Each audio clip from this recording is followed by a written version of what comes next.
frase que eu falei aqui para vocês me deu vontade de ficar nesse texto de 2 aos Coríntios, no capítulo 5, do verso 14 até ao verso 17, que diz: pois o amor de Cristo nos constrange, que é uma palavra forte no grego, porque ela está vinculada à cólica visceral, que a gente sente quando está com algum problema no trato gastrointestinal.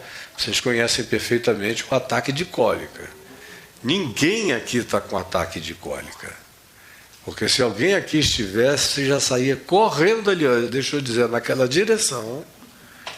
Tem tudo limpinho para socorrer você, se bater esse ataque, que é um verdadeiro e incontrolável constrangimento. Então, quando Paulo diz, pois o amor de Cristo nos constrange, ele usa uma palavra colicosa, essa coisa que bate e você vai resolver, ou a coisa resolve por você, onde quer que você esteja, de modo que é melhor ir, coloca você em movimento, e ele arranca essa expressão orgânico-visceral e a aplica ao coração, e aquilo que o evangelho genuíno, compreendido, crido e abraçado por nós, produz na nossa vida. Ele gera esse constrangimento, essa cólica de compulsão de amor obediente. Gera essa visceralidade comprometida com o vínculo de uma solução que busca a entrega. A solução é se entregar para resolver. E o amor de Cristo, Paulo diz, nos constrange. É diarreico quando bate. Ou você anda na direção, ou você vai se agonizar com a não solução. É extremamente visceral. E se o amor de Cristo não nos atingiu com visceralidade, nada ainda nos aconteceu, segundo o Evangelho. O amor de Cristo nos constrange, pois o amor de Cristo nos constrange, pois o amor de Cristo nos constrange. Julgando nós isto, quando a gente carrega esse entendimento, qual é? Um morreu por todos, Cristo pelo mundo. Logo, todos morreram. Eu, você, nós, e no mundo inteiro, tantos quantos tenham essa informação selada como convicção de fé, sabem que morreram em Cristo Jesus para o mundo. E tem uma quantidade enorme de pessoas no mundo que não receberam essa informação, mas que estranhamente também são movidas por atos de amor, mesmo que elas não conheçam o nome Jesus, mesmo que elas não conheçam essa mensagem. Aonde quer na terra que você encontre alguém fazendo coisas por amor, e a única maneira de eu manifestar o meu amor por Jesus é amando Jesus em você, no meu próximo, porque eu não tenho outra forma de manifestar amor a Deus a não ser cuidando da criação e das criaturas lúcidas e conscientes, humanos, que foram colocados neste planeta. E aonde quer que você saiba de gente que, mesmo que não tenha ouvido esse nome ou tido essa informação, mas age por amor, e o mundo também ainda está cheio de alguns bilhões de indivíduos que vivem assim. Do contrário, apesar de Trump, apesar de Putin, apesar de Netanyahu, apesar dos loucos da terra, apesar de Kim Jong-un, apesar de medos, ameaças, atomicidade, domínio, é meu, eu tenho poder, o mundo inteiro só não sucumbiu à loucura dos líderes, e a humanidade tem uma vocação extraordinária para se deixar enganar e eleger e colocar o admitir, sem resistência, em lugares de poder, gente completamente ensandecida, doente e louca. É assim desde o princípio do mundo. É que eu não tenho tempo para sair falando do Gênesis até aqui, o dia de hoje, como os grandes potentados mundiais foram todos entes absolutamente dementes e cheios de poder. Imaginem, com toda essa demência poderosa na Terra, o que nos preserva é que tem gente que ama na sua casa, ama seus filhos, cuida dos seus netos, trabalha pela família, tenta entregar o seu melhor até onde consegue levar. São esses seres que, não sabendo o nome Jesus, mas vivem como Jesus mandou que a gente vivesse. Elegeram pautas que Jesus nos deu como mandamentos e se esforçam por fazê-las acontecerem de maneira absolutamente espontânea e natural. E são essas as pessoas que encontram caminhos de vida com simplicidade. As que sabem, fazem isso com lucidez grata porque entenderam. E as que não sabem, fazem sem nem saber por que o fazem, mas não tem como negar a necessidade de o fazerem porque são constrangidas por amor. Amor ao filho é amor a Cristo. Amor à sua mulher é amor a Cristo. Amor aos seus pais, amor ao seu próximo, amor à criatura, à criação, à natureza, é amor a Cristo. Tudo que decorre de amor, o apóstolo João diz na primeira epístola dele, vem de Deus, procede de Deus, e aqueles que assim são, mesmo não tendo recebido nenhuma informação ou doutrinação, são de Deus. E é o apóstolo João que diz, e eu não quero discutir com uma revelação tão simples, que é incômoda, porque não demanda catequese, doutrinação e informação. Afinal, o Evangelho de Jesus não é sobre o quê. O Evangelho de Jesus é sobre como. Os samaritanos, que foram tão elogiados por Jesus em algumas ocorrências do Evangelho, estavam todos equivocados a respeito do o quê. Mas Jesus usa alguns exemplos dos samaritanos que não sabiam o quê, de maneira positiva, porque eles sabiam como. A parábola do bom samaritano não é a parábola do bom judeu, não é a parábola do bom jerusalemita, nem é a parábola de qualquer outro, do belemita. É a palavra do samaritano, é a história do samaritano. É o único que vai, levanta, socorre o caído e cuida dele. E quando Jesus diz isso, ele está respondendo uma pergunta. E aí, cinicamente, o indivíduo tinha perguntado: quem é o meu próximo para eu fazer esse bem? E Jesus contou a história do indivíduo que não sabia o quê, mas sabia tudo como. Jesus então diz: vai tu e faz o mesmo. Você não precisa saber muito o que, desde que você tenha um compromisso de amor com a prática do como. O amor de Cristo nos constrange, julgando nós isto. Aí já é um privilégio que eu tenho de entender, de julgar, de discernir, de ter recebido essa palavra como você está recebendo. E eu julgo o quê? Que um se entregou por todos, na linearidade da história, do primeiro ao último, e na abrangência da história em qualquer tempo contemporâneo, de um extremo ao outro, do norte ao sul, de leste ao oeste, do oriente ao ocidente. Muitos virão e tomarão a mesa do reino de Deus com ele, gente que nunca nem tinha sabido o nome dele. Eu, todavia, tenho o privilégio de julgar, saber, entender, discernir, ter recebido essa palavra. É por isso que eu a levo aonde eu posso do mundo inteiro, porque fica absolutamente mais satisfatório, seguro, ancorado em Cristo Jesus, para nos dar paz em qualquer circunstância da vida. É por isso que eu levo. Mas Deus fala de si mesmo com quem quer, aonde quer que tal pessoa esteja. Julgando nós isto, um morreu por todo, logo todos morreram. Todos foram beneficiados pela morte. E todos são beneficiados pela ressurreição. quando ele prossegue e diz: e ele morreu por todos, para que os que vivem, nós estamos aqui vivos, não vivamos mais para nós mesmos, mas vivamos para aquele que por nós morreu e ressuscitou de entre os mortos.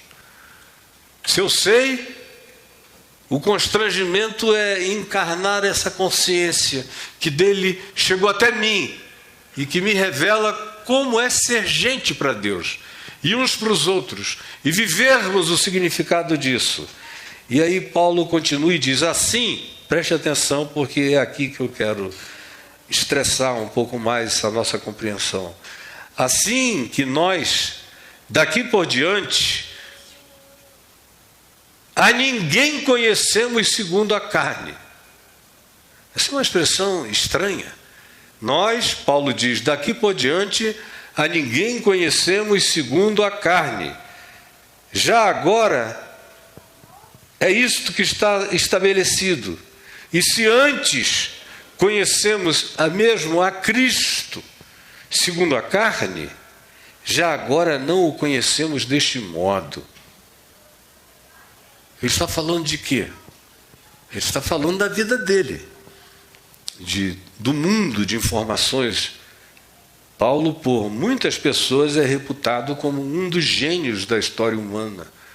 Um indivíduo de uma cultura dilatadíssima, que tinha estudado toda a filosofia grega, que conhecia a cultura dos povos, foi educado na Ásia Menor, em Tarso, que era uma cidade universitária, de gente muito culta, onde os saberes borbulhavam. Ele cresceu ali.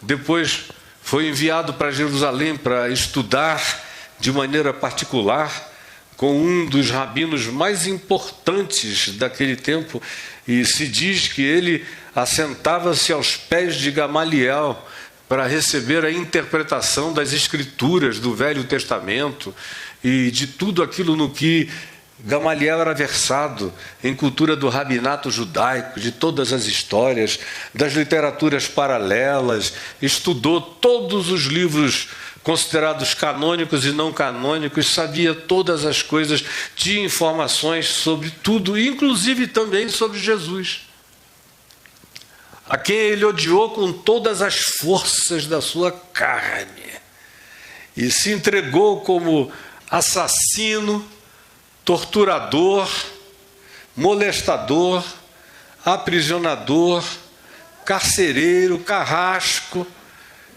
e consumador de perseguições horrorosas, as primeiras mais veementes e coletivas contra os discípulos de Jesus que moravam em Jerusalém, e Paulo estava lá naquele período que a gente vê narrado em Atos dos Apóstolos, do capítulo 6 ao capítulo 9, é um período narrado de maneira breve no texto da página de Atos, mas foi um período não tão breve, intenso, horroroso, de fuga, de medo, de pânico, de morte, de execuções. Ele era o líder dessa SS judaica que estava prendendo gente do ICE, só que a perseguição era contra gente de Jesus, e era ele na frente dessa história toda. Ele diz: eu já conhecia Jesus segundo a carne. Mas ele não está falando só disso. Ele está dizendo que todas as relações anteriores dele eram relacionamentos extremamente carnais. Aí você pergunta: o que é isso? Ele pegava todas as mulheres, tinha relações escusas com os homens. O que era? Não. Essa definição de carne tem a ver com tudo que não é amor. É a ação da carne. É a vaidade, é a comparação, é a competição, é olhar para o outro e cobiçar, é vontade de se igualar, ou de sobressair, ou de aparecer. E ele disse que durante muitos anos ele olhou para tudo e para todos, mesmo sendo extremamente religioso, segundo a carne. Que é o que a gente vê acontecendo entre nós. Você entra nas igrejas e tudo que acontece é segundo a carne. música gospel segundo a carne, é todo mundo querendo seduzir todo mundo, é pastor prometendo riqueza, poder e glória, é sacudindo o relógiozinho do senhorzinho Malta de Rolex, Patek Philippe, é tudo segundo a carne, é gente rica, quem bota bem aqui na frente, vamos trazer os ricos, essa fila aqui é a fileira VIP, tudo segundo a carne, é dinheiro, é dízimo, é mais. Se você prosperar, de repente o pastor vai se tornar o seu melhor amigo, o mais íntimo, porque você tem, é segundo a carne. E as escolhas, todas que eles fazem, são idólatras e carnais. Adoram Israel, se enrolam na bandeira, andam com talite, fazem barganhas com Deus e são cobiçosos. Estão com a mão para cima e um olho em algum outro lugar. Se tiver uma irmã com uma protuberância traseira, ali, olhando, tudo segundo a carne. Ele conquistou, eu tenho que conquistar. Tem um nome mais conhecido que o meu, eu tenho que alcançar. Tudo segundo a carne. É o mamífero, o animal, o predador, que está ali rosnando e vendo qual é a posição de controle e de domínio que ele pode ter para nela se estabelecer. E ele disse, eu vivi assim muito tempo, até que eu encontrei esse amor que me deu essa cólica eterna, que trouxe as minhas vísceras ao contrário, que me virou do avesso.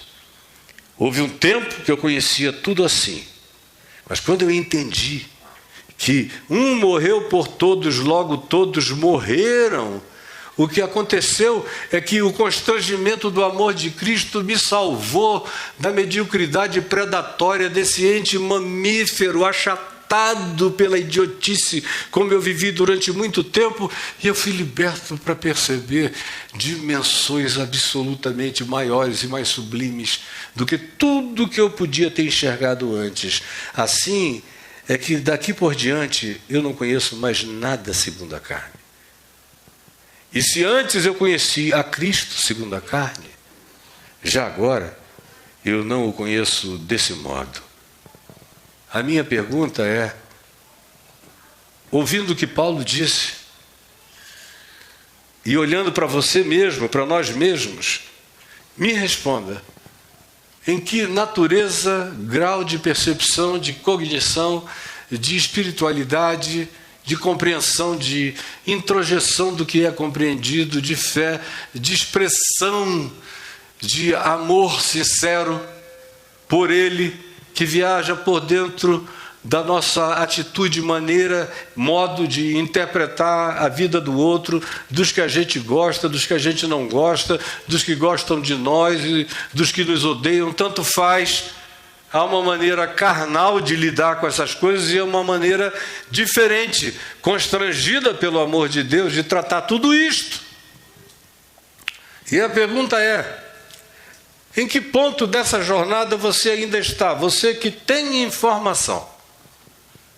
Todo mundo veio hoje aqui por causa da informação de Cristo.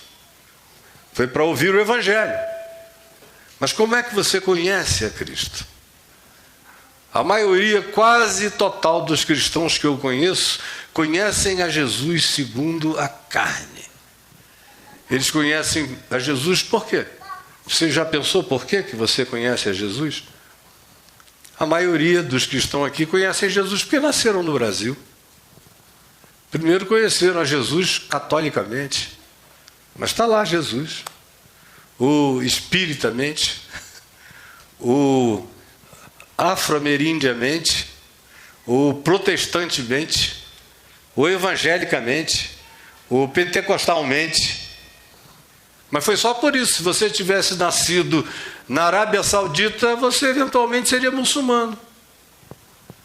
Se você tivesse nascido numa tribo no meio da Amazônia, eventualmente você estivesse fazendo outro tipo de adoração e tendo outro tipo de percepção. Por que você acha que você conhece a Jesus? Tem a ver com essa cólica eterna do amor de Deus que convulsionou você, que como foi o caso de Paulo, foi uma cólica eterna tão violenta que ele largou tudo para trás e foi resolver a vida dele com Deus em Cristo Jesus, e não tinha mais volta, não sabia mais retornar. Tudo que lhe concernia era prosseguir e continuar. Mas especialmente para nós, que somos filhos das geografias, das informações sobre Jesus, a falsificação ou a possibilidade de que a gente se entretenha com a artificialidade, com o arremedo do que seja conhecer a Jesus é imensa. Porque você canta, porque você diz Jesus Cristo é o Senhor para a glória de Deus o Pai, porque você defende a doutrina, se é que existe, dos evangélicos, porque você torce por essa torcida organizada de crente doido para lá e para cá, aí você diz, eu sou de Jesus também. Conhece a Cristo só segundo a carne.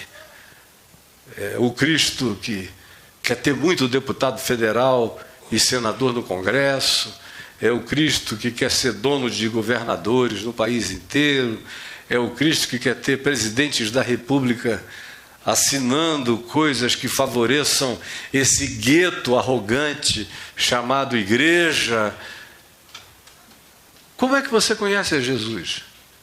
Segundo a carne, é aquele Cristo que só é louvado se a música começar com o nome dele e terminar com o nome dele. Porque se alguém compuser uma coisa linda e verdadeira sobre o significado da vida, do amor, de como a existência é, você vai dizer que é música do mundo. É do mundo para você, que até hoje só conheceu a Jesus segundo a carne.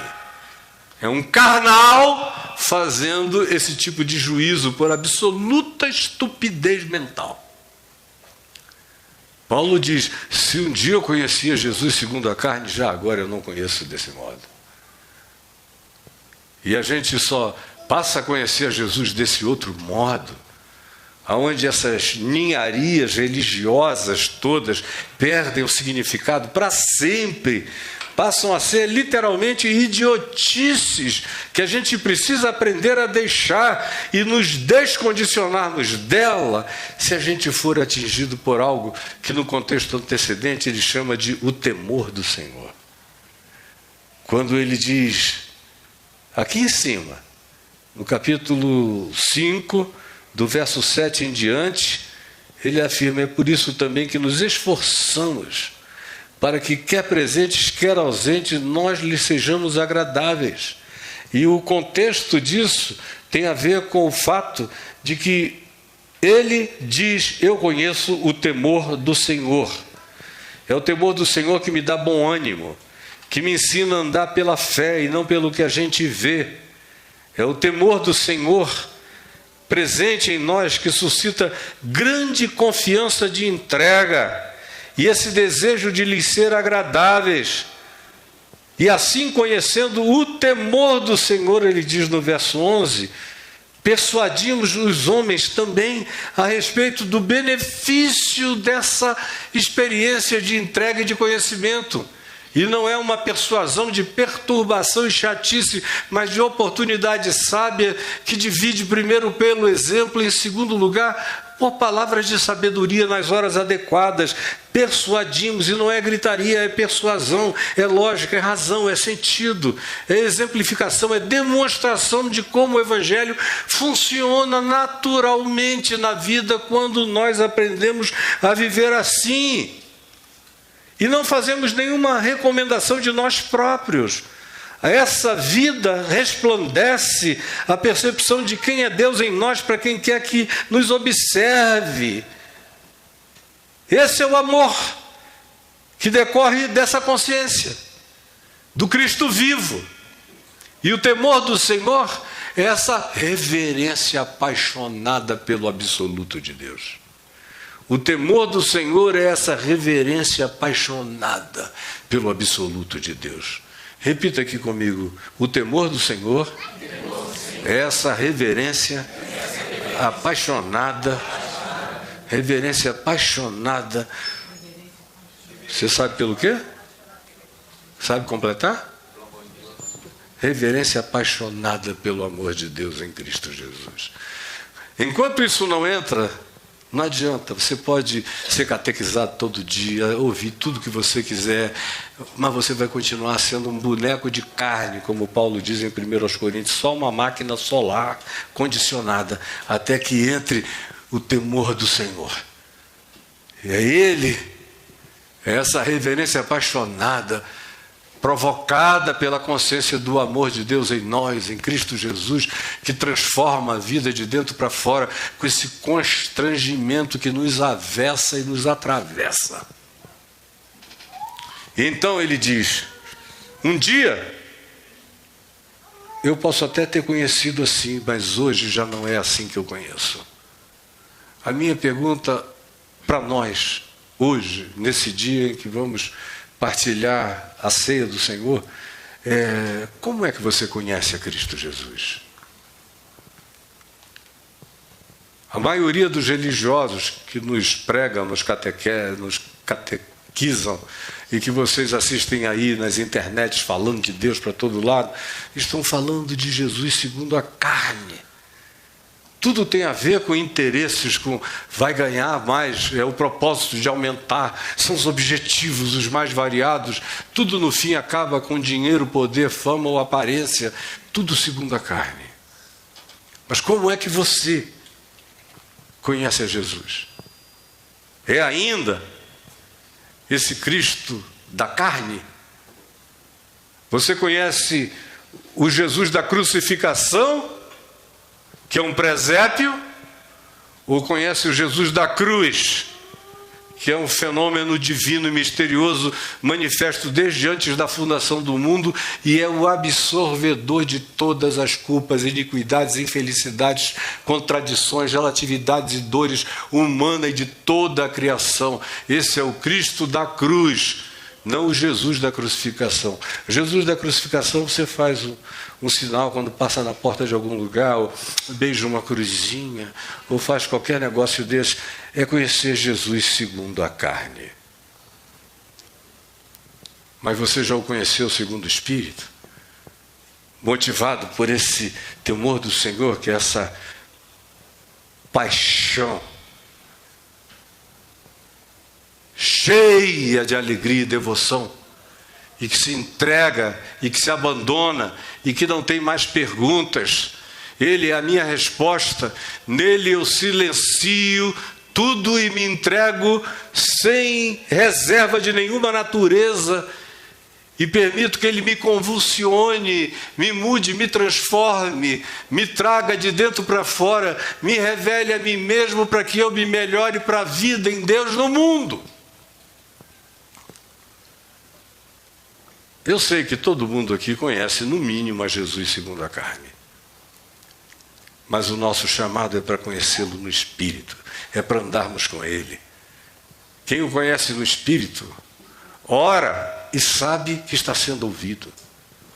Quem o conhece no Espírito, ama e não fica perguntando se recebeu amor de volta. Quem o conhece no Espírito, ajuda, sem esperar que o retorno seja idêntico ou seja qualquer um. Quem conhece a Jesus no Espírito tem prazer de servir mesmo que ninguém nos enxergue. Quem conhece a Jesus no Espírito ensina, educa, ajuda, edifica.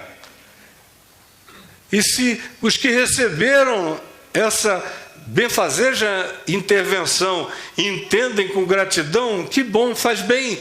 Mas se porventura derem as costas e jamais reconheceram o que de você receberam e nem olharem mais para trás, prosseguirem sem assumirem que tiveram predecessores, que foram paridos pelo amor de alguém e objeto desse investimento, e sem nenhuma gratidão ou reconhecimento não olham para trás, mas para você que não anda segundo a carne, buscando aplausos, moções, reconhecimentos, você segue o seu caminho desamarguradamente, porque você não está servindo a Jesus segundo a carne, mas andando com Ele conforme o Espírito.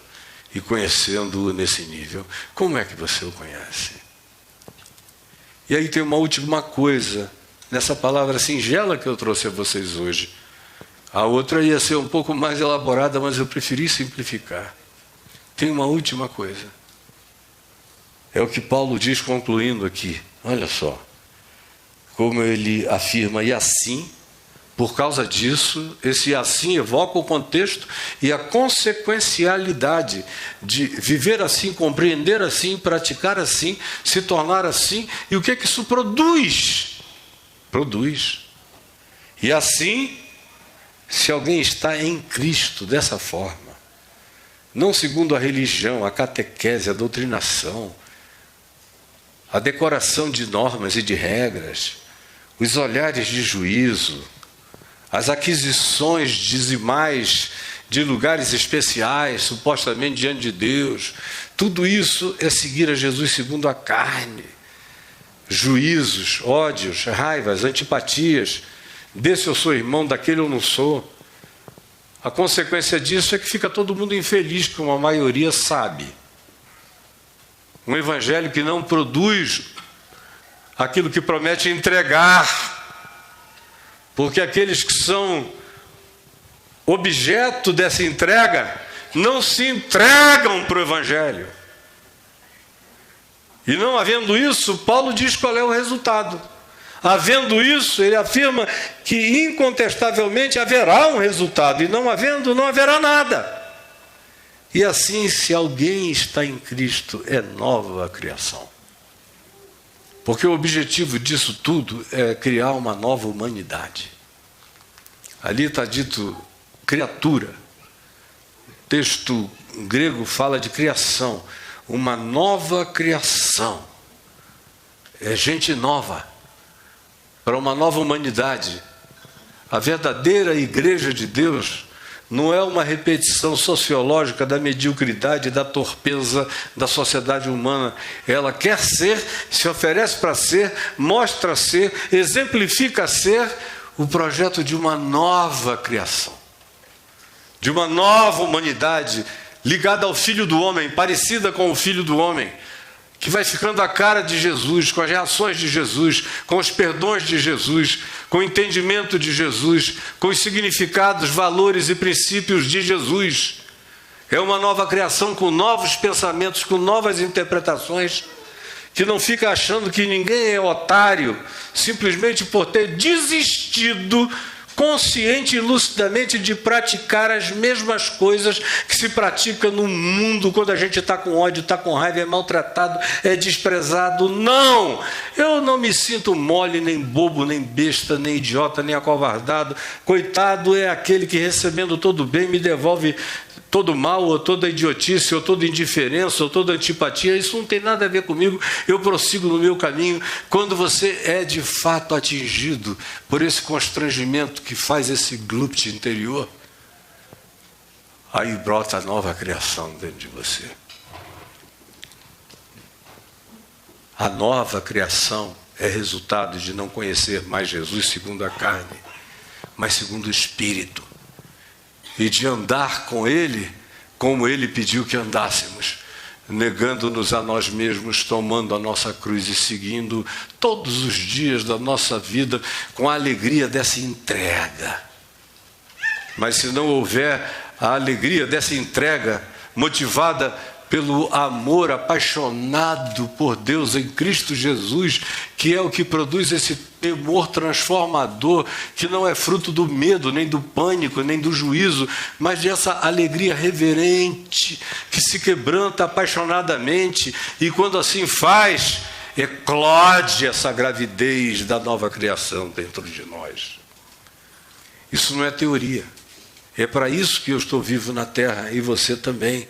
E ainda dá tempo da gente tomar as decisões que podem potencializar a nossa vida para um nível que a gente não tem nem ideia. Tem pessoas que olham de longe e dizem, não, esse aí deve ser um cara especial. Tem nada especial no cara que fala com vocês. Todas as coisas que estão aqui dentro de mim estão disponíveis para todos os demais. Agora, eu sei a viagem que eu fiz.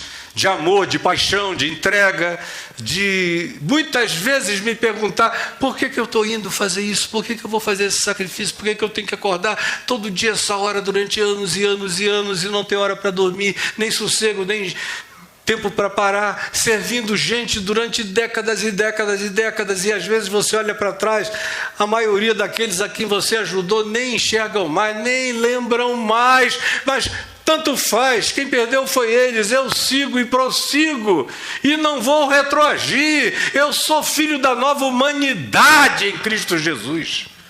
Fui constrangido pela ressurreição a ser filho dessa nova criação. Eu já não conheço a Jesus segundo a carne. O Jesus segundo a carne é uma informação. O Jesus segundo o constrangimento do amor de Deus é uma fusão de Deus em nós e nós com Deus, de modo que eu e o Pai vamos nos tornando um em Cristo Jesus. Quem quer aprender a andar com Jesus segundo o Espírito, diga amém. Amém. Mas diga amém de todo o seu coração. Amém. É verdade? Sim. Ou você só está conformadamente me ouvindo porque veio até aqui?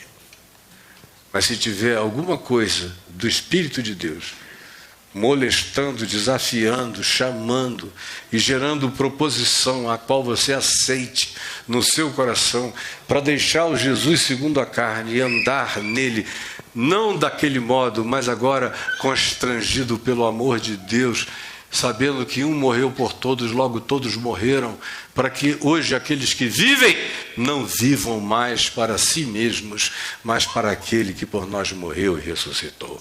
Se é assim, diga amém. Amém. Vamos nos